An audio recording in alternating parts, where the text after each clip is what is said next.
las colágenas no se encuentran desnaturalizadas. No hay posibilidad de que se rompan en la profundidad porque conservan la matriz. Están buenas las preguntas. ¿Alguien tiene alguna otra duda? ¿No? Sí. Bueno, vamos a avanzar con el tema de hoy. Primero que siempre nos gusta poner como fondo de presentación un diente bonito y ahora tienen una restauración que no está muy bonita, ¿eh? No se miró mucho el odontólogo, algo pasó ahí. ¿Qué creen que puede haber pasado ahí? ¿Qué puede haber pasado? Digan, a ver. Traten de decir cosas coherentes, pero hablen. O sea, no le veo, digamos, que no está lograda la anatomía. O sea, muy bien, no está lograda la anatomía. Ese odontólogo, pum, largó la resina ahí. Parece que hubiese puesto un neuron. Parece un neuron, fíjate que es una resina. ¿Ah?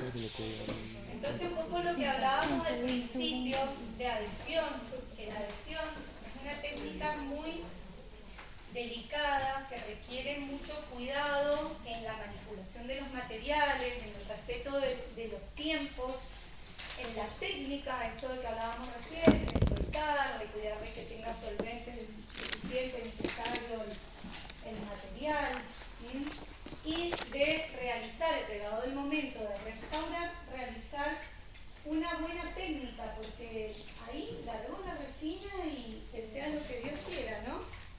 Entonces, bueno, hablando un poco de estos materiales orgánicos y adentrándonos un poco en la parte de resina, vamos a recordar que cuando nosotros queremos enriquecer estos materiales orgánicos había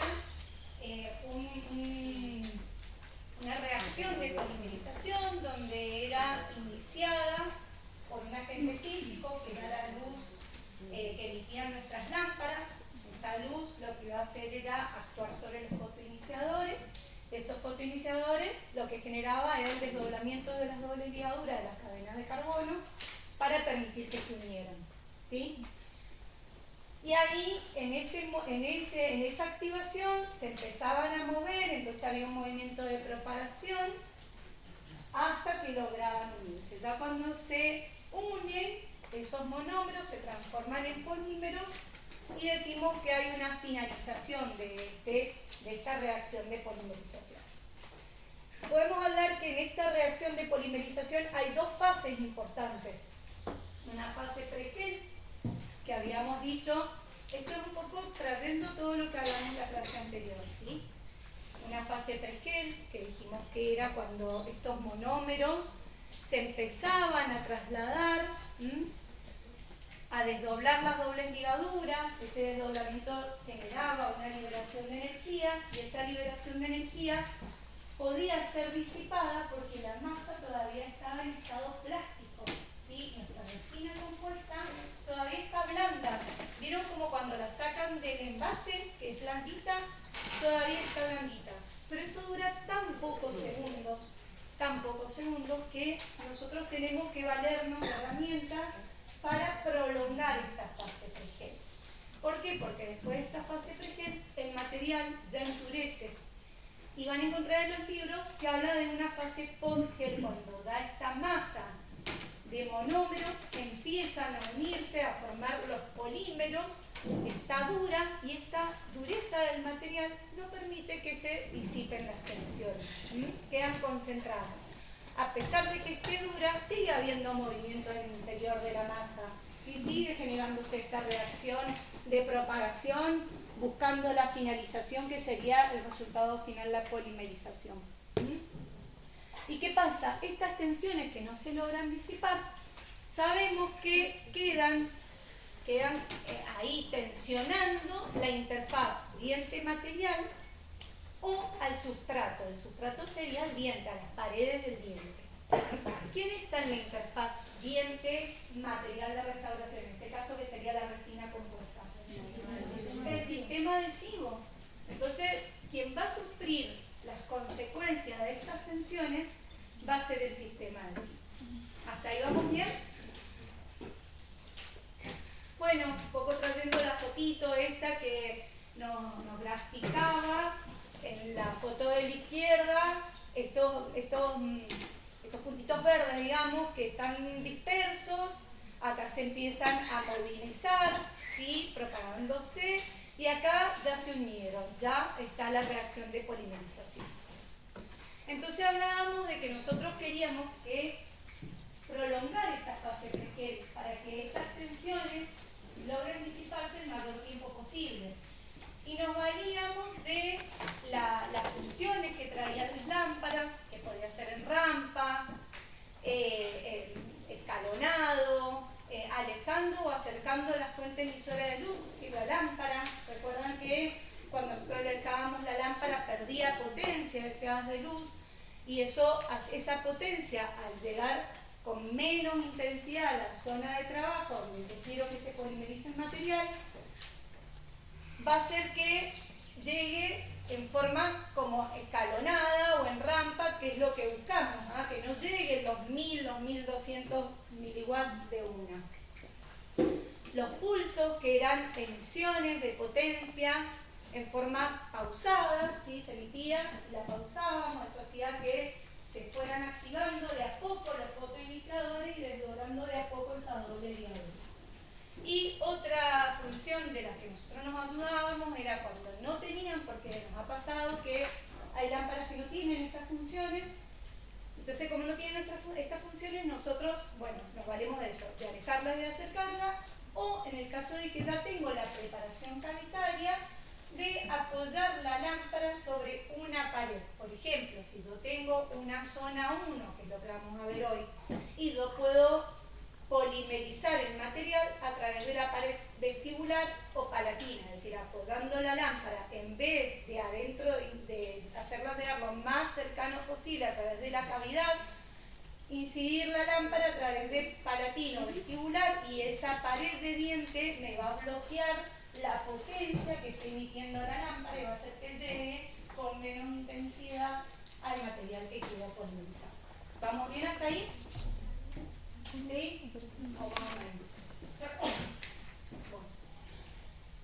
Otra de las formas es usando resina flow como intermediario, que creo que eso no lo mencionamos. La resina flow, me dicen que en materiales no la han visto, ¿no? Es una resina compuesta que tiene alto contenido orgánico. Si bien hoy en día hay resinas flow que tienen alta carga llamamos cuando tienen mucho contenido inorgánico, pero se caracterizan por ser fluidas, ¿sí? Y al ser fluidas y al tener mucha carga orgánica, nosotros sabemos que la parte orgánica es la que contrae el material, es la que contiene estos monómeros, estas cadenas carbonadas, que al unirse y formar polímeros contrae el material, ¿no es cierto? Las resinas flow tienen la característica de que al ser fluidas se comportan como viscoelásticas, y al tener un módulo de elasticidad siempre se me complica, alto sería, es más flexible, bajo. Al tener un módulo de elasticidad bajo, sí, al ser más flexibles, permite que se disipen las tensiones. Y otra de las causas es que tienen un periodo Pregel más largo, ¿sí? Y eso no es súper beneficioso, porque al tener un periodo Pregel más largo, permite que estas tensiones se disipen y no se concentren traccionando del sistema adhesivo o traccionando las paredes del diente cuando están delimitadas, ¿sí?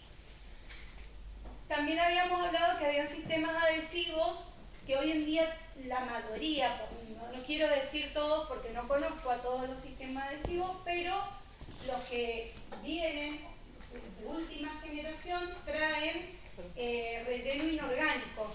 Es muy poquito el porcentaje, un 15, un 20%, son nanopartículas inorgánicas, generalmente es sílice coloidal, que están dentro del líquido del sistema adhesivo. Y eso hace que nuestro sistema adhesivo sea más resistente.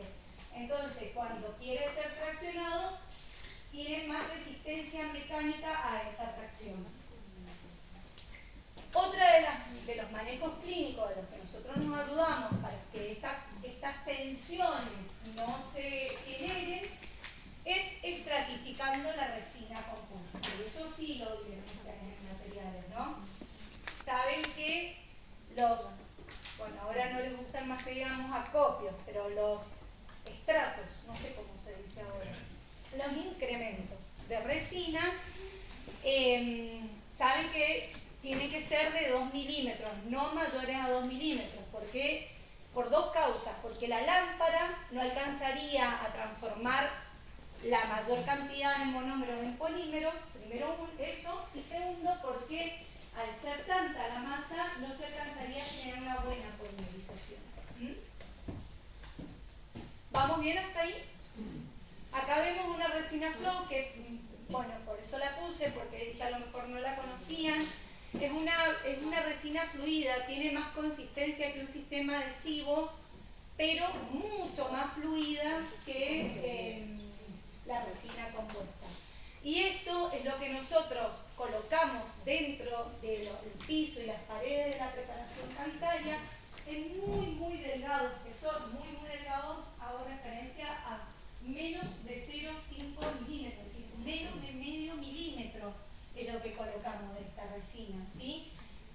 Ya vamos a ver que aparte de tener otras funciones como fortalecer, como reforzar, proteger a ese sistema adhesivo, nos permite, por estas propiedades viscoelásticas y esta fase pregel más larga que tiene, nos permite disipar las tensiones. Acá vemos otra foto donde han colocado resina flow, ¿sí? Y fíjense, bueno, ahí no se alcanza a ver bien la sonda, pero los que están adelante a lo mejor ven que la primer línea de la sonda se ve que no llega a introducirse todo en esa resina flow. Lo que quería mostrarle ahí que lo que se busca es colocar siempre 0,5 o menos, lo posible menos de 0,5 milímetros. Y lo que van a ver en ese espesor tan delgado es un brillo en esas paredes y pisos dentinarios, ¿sí? ¿Por qué digo paredes y pisos dentinarios? Porque tratamos de localizar esa resina flow en las paredes y en los pisos de las preparaciones en dentina, porque la resina flow, como les dije, tiene mucha carga orgánica. Entonces no tiene resistencia para que nos quede en el borde cabo del esmalte. Entonces, como no tiene buena resistencia, nos procuramos colocarla en el lugar donde vamos a necesitar que actúe disipando esas tensiones. Y aparte, va a cumplir otra función que ya vamos a ver, pero para que empiece a sonar, nos va a transformar la pared de las paredes y los pisos de la cavidad adheridas al sistema adhesivo, nos las va a transformar en no adheridas, ¿sí? Ya vamos a ver por qué les estoy diciendo esto, pero que les quede sonando eso. ¿Y qué pasa si yo a esta preparación, ¿sí?, de zona 1, que por lo visto es profunda, porque miren a cuánto está del cuello del elemento dentario, la pulpa está retraída, si yo lo veo así, entonces una cavidad profunda que mide probablemente 5 milímetros o más. ¿Qué pasa si yo la restauro en un solo bloque? Porque yo acá estoy viendo una imagen plana de una zona 1 que es tridimensional, que va a tener dos caras libres, dos caras proximales. Entonces, no es que solo voy a tener, si yo restauro esta preparación de una, no es que yo voy a tener solo 5 milímetros de resina, no, voy a tener mucho más de resina, un poco como vimos lo que hizo el operador, que seguramente no fue ninguno de ustedes, porque los chicos de técnica saben de todo esto y no lo van a hacer. ¿Qué pasa? ¿Qué creen ustedes que pasa si yo restauro de una toda esa preparación en un solo bloque de material? Los que ya hicieron el práctico de resina, ¿se acuerdan que fuimos modelando cúspide por cúspide? Bueno, todo eso tiene un fundamento, y principalmente es controlar la contracción de polimerización. Yo acá, si lo hago en un solo bloque, no logro los 2 milímetros que la técnica requiere, ¿sí? Los 2 milímetros de resina que necesita la técnica. Entonces, ¿qué pasa? Yo coloco toda la resina de uno y polimerizo. Y ni hablar si yo polimerizo sin ninguna función y de acerco la lámpara y de una le mando los 1000, 1200, 1500 milivolts. ¿Qué pasa? Esa resina se contrae y lo que me va a generar es estrés. ¿Y dónde se va a generar ese estrés? Ese estrés se va a generar entre, como dijimos recién, en la interfaz entre el diente y el material. Y el que va a sufrir las consecuencias va a ser el sistema adhesivo, porque es el que va a ser traccionado y va a generar el desprendimiento de las paredes y del piso de la cavidad. ¿Qué pasa si, aparte de esto, yo en vez de tener este espesor de pared vestibular y de pared palatina, es mucho más delgado? ¿Qué pasa si está mucho más socavado? En vez de tener estas paredes así, está mucho más socavado esto. Y están bien delgaditas las paredes vestibulares y palatinas. Sí, exactamente. Las paredes dentarias, al estar débiles ante la tracción de contracción que se genera en la masa del material, van a flexar. Es como que, fíjense en esa línea de puntos, es como que tienden a unirse, a flexar. Y esa flexión de las paredes de la preparación cavitaria lo que me va a terminar generando es o la fractura de la pared dentaria, que raramente se ve clínicamente en el momento que estoy restaurando, pero sí con el tiempo vemos en las paredes de la preparación cavitaria una línea, ¿sí? Un crack, una fisura en el tejido dentario, que con el tiempo se va a transformar en una fractura.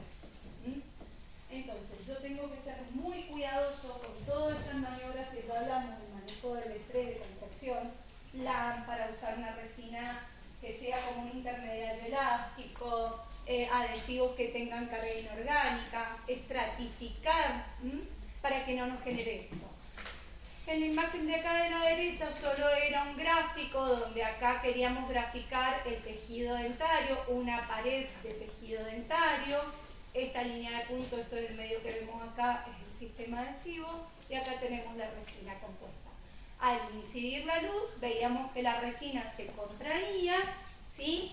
El sistema adhesivo sufría una tensión, y esa tensión lo que iba a generar era un estrés, una tracción de las paredes dentarias. Y ahora vamos a ver qué pasa si yo saco un bloque de resina.